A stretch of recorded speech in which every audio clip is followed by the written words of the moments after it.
ಉಜ್ಗಾ king Kohli hit man Rohit rock star Jaddu welcome to ನಮ್ಮ ಗುಂಪು. ನಮ್ಮ ಗುಂಪು ಅಂದ್ರು ಲಿಜೆಂಡ್ಸ್ ಗಳ ಗುಂಪು, ರಿಟೈರ್ಮೆಂಟ್ ತಗೊಂಡವರ ಗುಂಪು. T20 ಅಷ್ಟ ಮತ್ತ ಒನ್ ಡೇ ಟೆಸ್ಟ್ ಒಳಗಲ್ಲ. ನೀವು ಇನ್ನ ಕೆಲಸ ಮಾಡ್ಬೇಕು ಬಹಳ.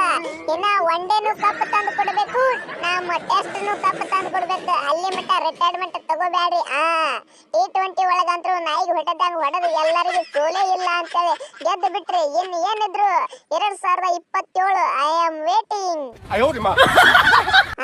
ಧೋನಿ ಭಯ್ಯ, ನಾವು ಮನಸ್ಸು ಮಾಡಿದ್ರೆ ಇನ್ನ ರಿಟೈರ್ಮೆಂಟ್ ತಗೋತಿದಿಲ್ಲ.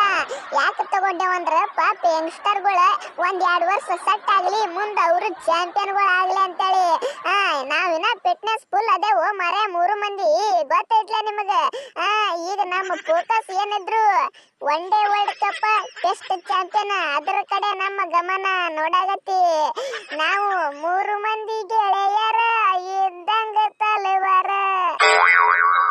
ಏ ಕೊಹ್ಲಿ, ಜಡೇಜಾ, ರೋಹಿತ್, ಯಂಗ್ಸ್ಟರ್ ಸಂಬಂಧ ನಿಮ್ಮ ಸ್ಥಾನನೇ ಬಿಟ್ಟು ಕೊಡಕತ್ತಿರಲು. ನಿಮ್ದು ತಾಯಿ ಗುಣ ತೀರೋದಿಲ್ಲ ಋಣ, ನಮ್ಮ ಪಾಲಿಗೆ ಎಂದು ನೀವೇ ದೇವ್ರಯ್ಯ. ಜಡೇಜಾ ಇವ್ರಂತೂ ಲಿಜೆಂಡ್ಸ್ ಅದರ ಬಿಡುಪ. ಬಾಳ ದಿವಸ ಆಯ್ತು ಆಡಿ ಆಡಿ ಆಡಿ. ನೀ ಯಾಕೆ ರಿಟೈರ್ಮೆಂಟ್ ಕೊಟ್ಟಿವ್ ಮಾರೇ ವೈದ್? ನಾ ಎಕ್ಸ್ಪೆಕ್ಟ್ ಮಾಡಿತ್ತಿಲ್ಲ ನಿನ್ನ ಕಡೆಯಿಂದ ಇದು. ಓ ಹಂಗೇನಿಲ್ರಿ ಗೌತಮ ಗಂಭೀರ್ ಅವರ, ಈಗ ಚಾಂಪಿಯನ್ ಆಗೇವಿ.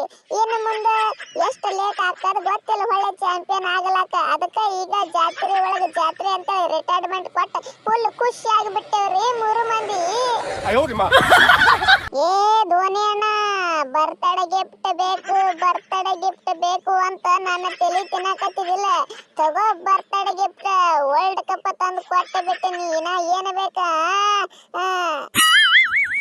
ಆದ್ರೂ ರೋಹಿತ್ ಶರ್ಮಾ, ನನಗೊಂದು ಆಸೆ ಇತ್ತು.